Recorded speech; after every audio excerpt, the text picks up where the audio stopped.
Mangrove Aceh Darussalam merupakan provinsi paling barat di Indonesia, terletak di ujung utara Pulau Sumatera.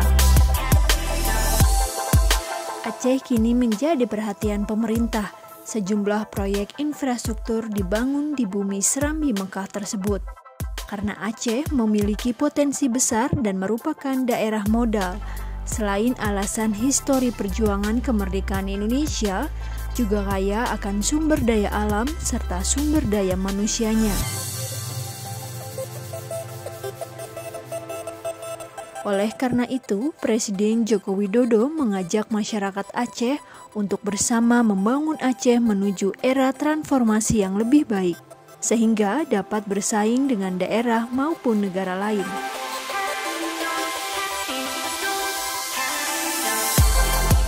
Marilah sekarang konsentrasi kita ke arah pembangunan. Dan Aceh memiliki kekuatan, memiliki potensi. Karena ini merupakan daerah modal. Modal sumber daya alam, modal sumber daya manusia. Yang saya tahu karena saya 86, 87, 88 itu berada di Lok Sumawe dan di Bener Meriah di Aceh Tengah.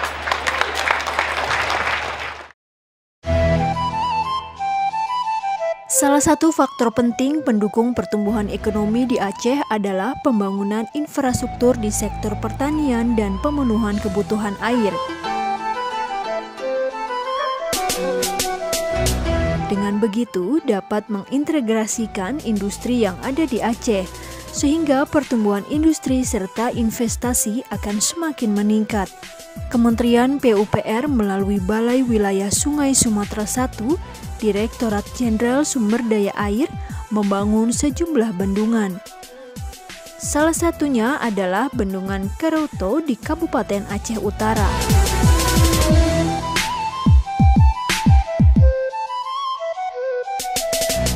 Bendungan Kerauto menjadi bagian proyek strategis nasional dari 3 bendungan yang akan dibangun di Aceh. 2 lainnya adalah Bendungan Ruko dan Tiro di Pidi. Pembangunan Waduk Kerauto ditandai dengan peletakan batu pertama oleh Presiden Joko Widodo pada 9 Maret 2015 silam.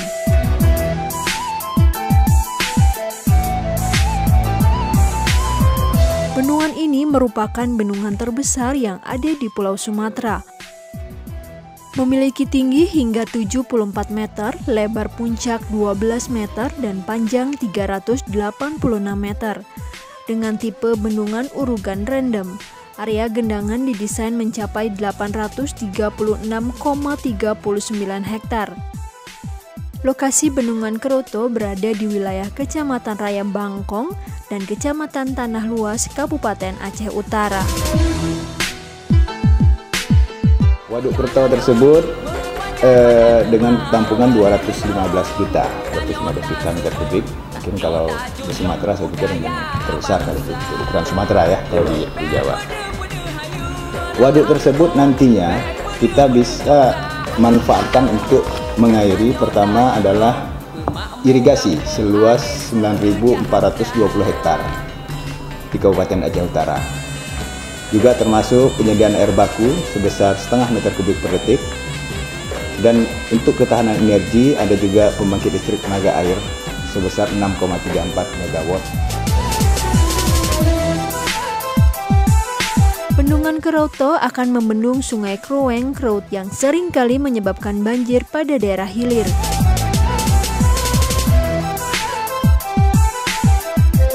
Itulah manfaat utama dari bendungan ini, mereduksi banjir yang kerap menggenangi wilayah Lok Sukon sebagai ibu kota Kabupaten Aceh Utara. Pada konstruksi bendungan ini disediakan tampungan khusus banjir sebesar 30,50 juta meter kubik. Tampungan khusus ini dapat mengurangi debit banjir sampai dengan periode ulang 50 tahun, sehingga dapat mereduksi banjir seluas kurang lebih 1.200 meter kubik per detik. Bendungan dibangun dengan biaya APBN sebesar 1,7 triliun rupiah. Proses pembangunan Bendungan Kroto telah mencapai 70%. Ditargetkan rampung pada 2021. Selain pembangunan bendungan, pemerintah juga memasukkan 2 proyek irigasi lainnya dalam proyek strategis nasional, yaitu irigasi Jambu Aye di Aceh Utara yang pembangunannya diharapkan selesai di tahun ini, serta irigasi Lok Guci di Aceh Barat yang ditargetkan selesai tahun 2021.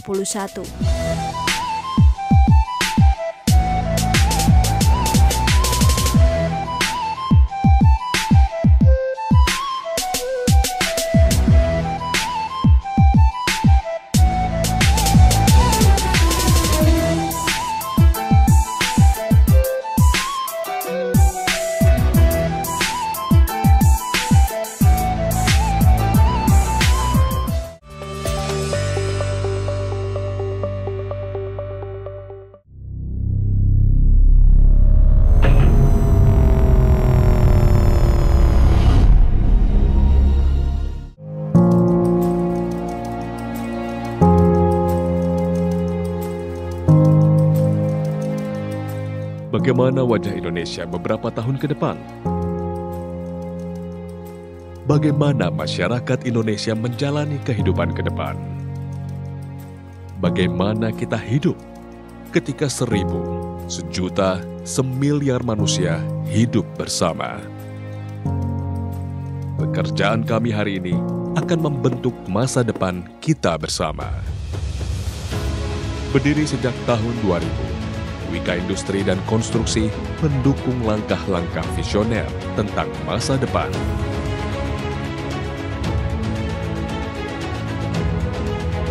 Kami bekerja dengan mereka yang peduli dengan infrastruktur, merubah wajah pembangunan, membuat gerak masyarakat menjadi dinamis.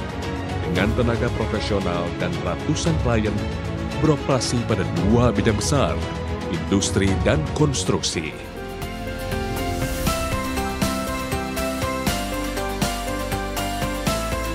Kami melayani kebutuhan Anda pada fabrikasi baja,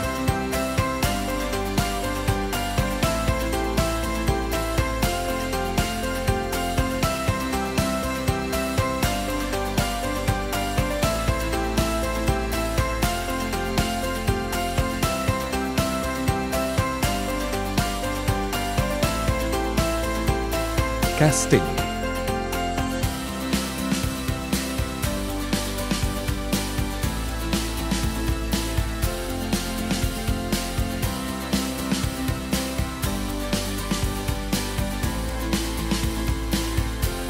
plastik,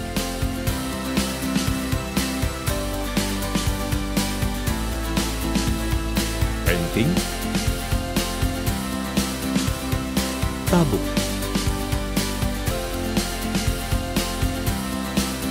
anoda, industrial plant, oil dan gas.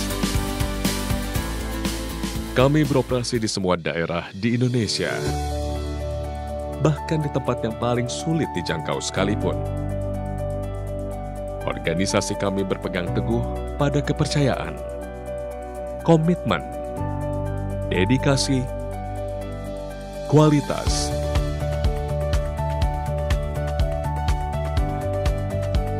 keamanan, tanggung jawab, ketepatan waktu, dan kompetensi. Membuat kami tumbuh, kami mewujudkan mimpi menjadi nyata. Karena mimpi kami adalah mimpi Anda. Kami adalah Anda. Anda adalah kami. From the best one, for the best one. Kepercayaan Anda adalah kekuatan kami. Wika Industri dan Konstruksi. Growing on trust.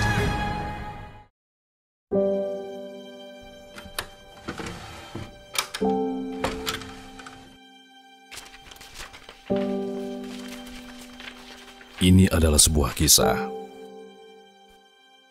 Kisah yang dimulai sebagai perusahaan negara adikarya. Kisah yang hadir dari kesederhanaan cita-cita sebuah bangsa yang baru lahir. Ini adalah sebuah kisah keberanian. Keberanian para pendahulu untuk memulai. Keberanian untuk mengucurkan keringat demi keberlangsungan bangsa. Perwujudan integritas untuk negeri yang berkualitas. Ini adalah kisah pengabdian. Kisah pengabdian di sebuah negeri yang maha luas. Kisah di mana setiap pelosok adalah milik bersama. Setiap individu adalah keluarga bersama. Setiap kebutuhan adalah tanggung jawab bersama. Ini adalah sebuah kebanggaan. Kebanggaan atas karya besar yang tak mengenal batas-batas. Kebanggaan untuk menggapai negeri-negeri. Sebuah seruan lantang bahwa kita adalah bagian penting peradaban dunia. Ini juga adalah kisah kesedihan. Kesedihan di saat jatuh dan gagal. Kesedihan di saat roda berputar dan menghujam tanah. Hingga poros semangat mengantarnya kembali ke masa kebangkitan. Ini adalah kisah kebangkitan, di mana luka mulai mengering dan kaki semakin kokoh, di mana tangan semakin kuat untuk menggenggam dunia. Ini adalah semangat. Semangat 6 dekade yang terus mengalir di tubuh kami. Semangat untuk mengabdi dan berinovasi. Semangat untuk terus berjalan bersama di negeri ini. Semangat yang meyakini bahwa kebersamaan dan kekeluargaan adalah cara terbaik untuk terus berlari. Ini adalah kisah kami. Ini adalah Adi.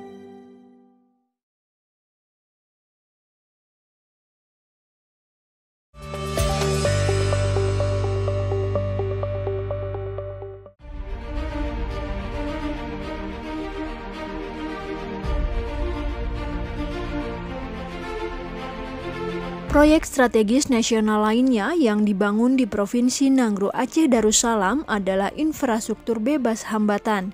Kementerian Pekerjaan Umum dan Perumahan Rakyat PUPR tengah mengerjakan proyek jalan tol Banda Aceh Sigli sepanjang 74 km. Tol Banda Aceh Sigli terbagi menjadi 6 seksi, yaitu Seksi 1 Ruas Padang Tiji Selimum, Seksi 2 Ruas Selimum Jato, Seksi 3 Ruas Jato Indrapuri, Seksi 4 Indrapuri Blang Bintang, Seksi 5 Blang Bintang Kuto Baru, dan Seksi 6 Kuto Baru Baitu Selama.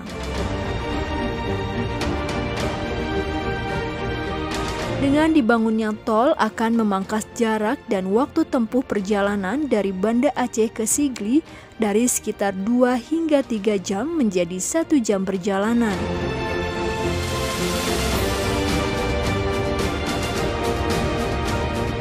Pembebasan lahan menjadi salah satu kendala dalam setiap pembangunan jalan tol.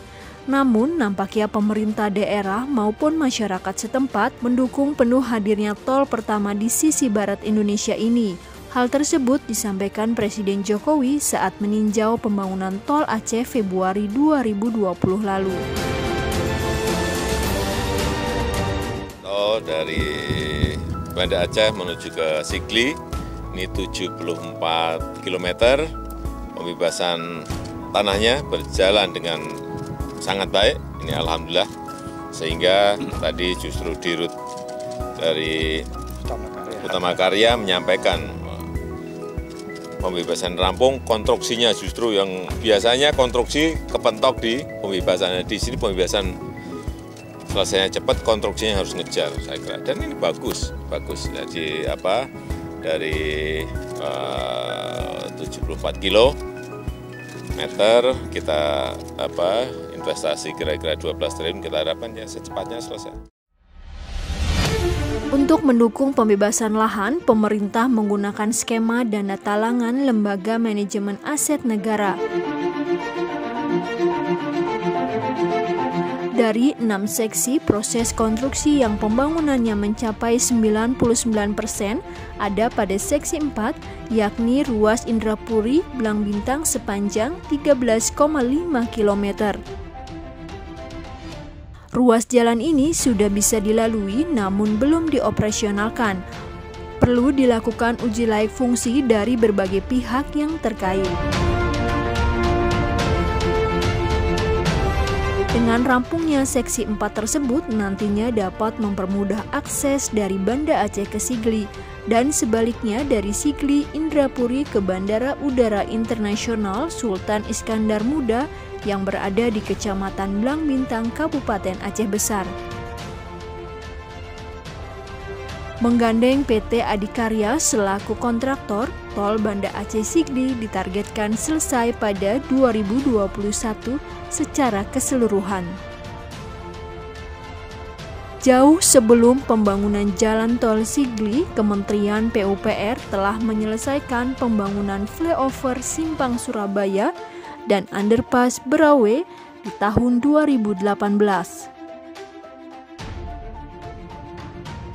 Biaya pembangunan kedua konstruksi sebesar 272 miliar rupiah yang bersumber dari dana surat berharga syariah negara tahun 2015-2018.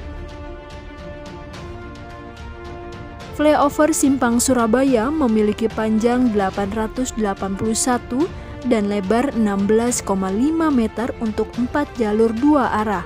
Sementara underpass Berawe memiliki panjang 202 meter, lebar 10,4 meter untuk 2 jalur 2 arah. Keduanya berada pada poros utama Jalan Lintas Timur Sumatera yang menghubungkan pusat kota Banda Aceh dengan Sigli, Lok Semawe hingga Medan. Sebagai penghubung antara Jalan Lintas Timur Sumatera dengan Pelabuhan Malahayati yang merupakan kawasan pengembangan strategis. Sebelumnya, dari pusat kota Banda Aceh ke Airport Sultan Iskandar Muda bisa mencapai 1 jam, namun kini bisa ditempuh dalam 20 menit saja. Saat ini, kota Banda Aceh sedang bertransformasi dari kota besar menuju kota metropolitan. Akibatnya, terjadi peningkatan jumlah frekuensi penggunaan kendaraan. Dengan adanya flyover dan underpass ini, tentunya akan mengurangi tingkat kemacetan kota Banda Aceh.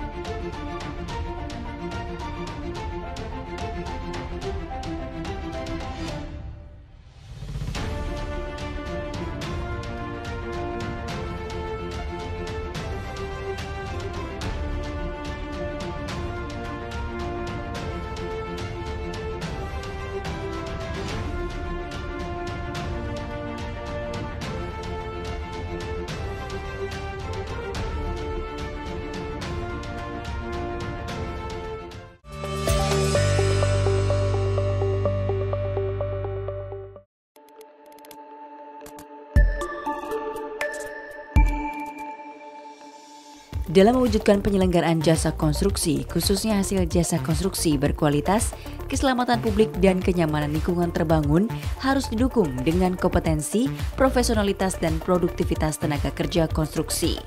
Untuk itu, Undang-Undang Nomor 2 Tahun 2017 mengatur bahwa tenaga kerja konstruksi wajib bersertifikat kompetensi kerja yang diperoleh melalui uji kompetensi.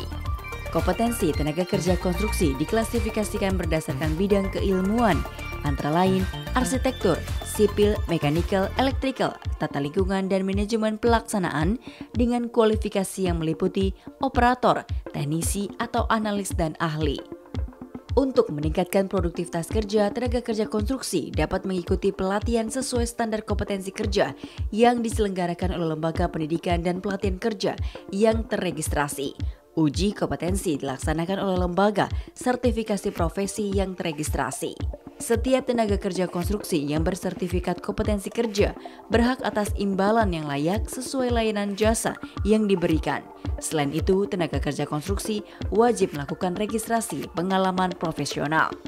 Tenaga kerja konstruksi asing yang bekerja di Indonesia wajib memenuhi ketentuan ketenaga kerjaan, di antaranya memiliki sertifikat kompetensi kerja yang telah disetarakan dan melakukan alih pengetahuan serta teknologi kepada tenaga kerja konstruksi Indonesia.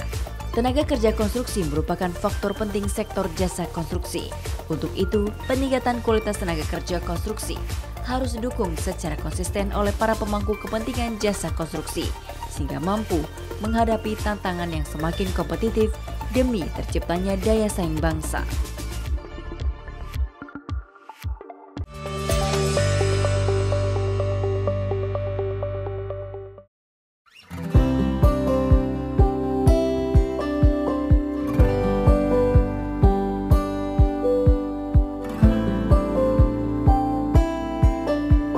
Aceh berada di Pulau Sumatera yang paling sering dilanda gempa. Hal tersebut disebabkan karena posisi Pulau Sumatera berada dalam satu sudut cincin api Ring of Fire Asia Pasifik. Kawasan Ring of Fire memiliki potensi gempa, tsunami, dan aktifnya gunung-gunung berapi.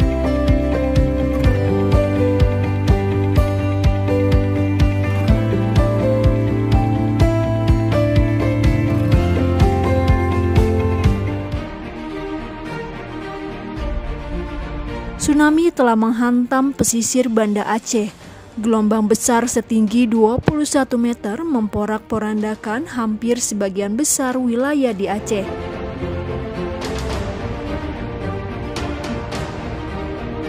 Namun tidak bagi Masjid Raya Baitur Rahman.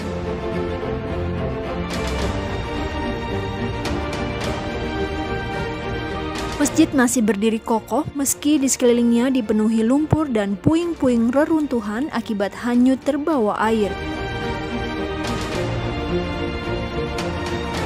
Tipologi masjid tidak memiliki banyak dinding dan bersifat terbuka. Oleh karena itulah ketika dihantam gelombang tsunami, tekanan air berkurang dan melewati masjid itu sendiri. Masjid Raya Baitur Rahman menjadi saksi bisu keganasan gelombang tsunami yang menggulung bumi Serambi Mekah. Pemerintah Aceh menggelontorkan anggaran senilai 458 miliar rupiah untuk merenovasi masjid. Dari masa ke masa, masjid telah berkembang pesat, baik dari segi arsitektur maupun kegiatan kemasyarakatan. Kini, luas area masjid sekitar 4 hektar, dapat menampung sekitar 24.000 jamaah, baik di dalam maupun luar bangunan utama.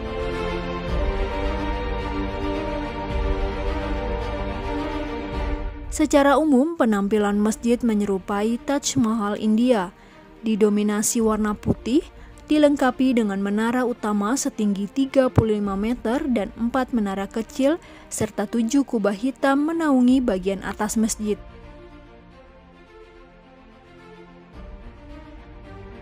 Uniknya, kubah hitam ini dibangun dari sirap kayu keras yang digabung menjadi ubin.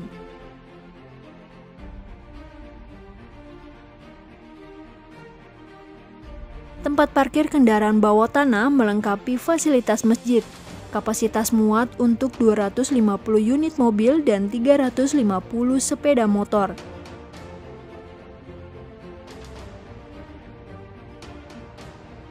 Pada bagian interior, masjid dihiasi dengan dinding dan pilar berelief. Tempat wudhu, lantai masjid baik di dalam dan luar ruangan, serta tangga berlapis marmer dari Italia. Tak hanya taman, 12 payung raksasa menghiasi pelataran luar, sehingga menambah pesona dan kemegahan masjid. Masjid Baitur Rahman kini telah bersolek bak Masjid Nabawi di Madinah dan telah diresmikan langsung oleh Wakil Presiden 2014-2019 Yusuf Kala. Kini Masjid Raya Baitur Rahman menjadi masjid kebanggaan masyarakat Aceh. Merupakan suatu kelebihan dan kebanggaan kita semuanya. Melambangkan bahwa rakyat Aceh, masyarakat di Aceh dalam keadaan apapun memang tidak pernah selalu bersama-sama dengan masjid. Ialah bagaimana masjid ini menjadi sentral. Kita ingin melihat seperti Paris, dan Paris itu Champs-Élysées, maka di sinilah Baitur Rahman akan menjadi sentral daripada kota ini. Pak Gubernur, atas segala upayanya untuk membangun yang lebih indah daripada Masjid Raya di Serambi Mekah ini dengan gaya Madinah. Terima kasih. Wassalamualaikum warahmatullahi wabarakatuh.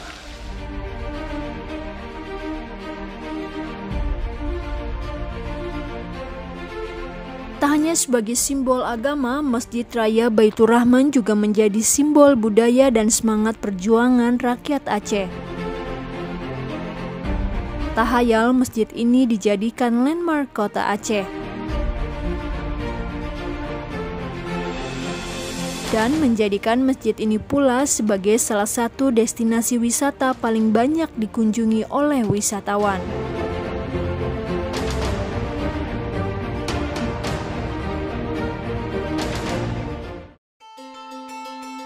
Desember 2019, gempa bumi berkekuatan 6,5 skala Richter mengguncang Aceh, tepatnya di Kabupaten Pidi Jaya. Sejumlah bangunan rusak parah termasuk Masjid At-Takarub yang terletak di Desa Kede, Kecamatan Triang Gading. Jokowi menginstruksikan Kementerian PUPR untuk melakukan percepatan pembangunan pasca gempa.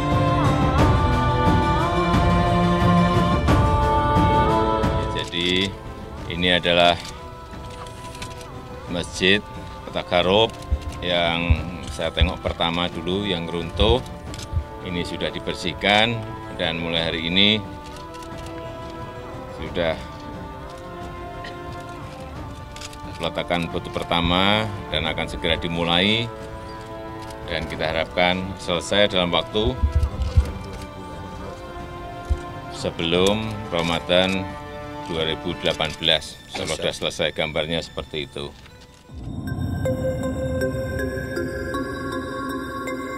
Masjid dibangun di atas tanah seluas 4.600 meter persegi.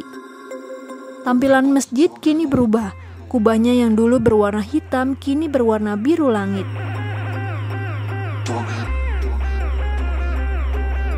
Atapnya yang rendah kini ditinggikan. Terdiri dari 2 lantai, dapat menampung sebanyak 2.000 jamaah. Masjid dilengkapi fasilitas ruang wudhu pria dan wanita, perpustakaan, kantor sekretariat, ruang imam, ruang bilal, ruang rapat, serta lahan parkir yang mampu memuat 90 sepeda motor, 8 mobil, dan 3 bis. Masjid At-Takarub merupakan salah satu fasilitas umum yang dibangun oleh Kementerian PUPR pasca gempa di samping 13 bangunan lainnya seperti sekolah, madrasah, dan pesantren. Menyerap anggaran sekitar 30 miliar rupiah. Proses restorasi masjid dimulai sejak September 2017 dan rampung pada Juli 2018. Bertepatan dengan Ramadan 1439 Hijriah lalu, masjid dapat digunakan masyarakat untuk menjalankan ibadah dengan nyaman.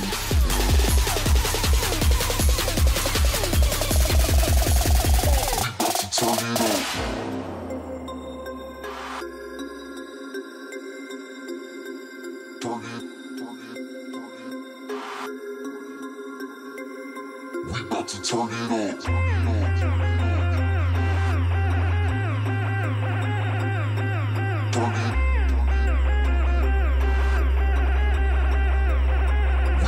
on.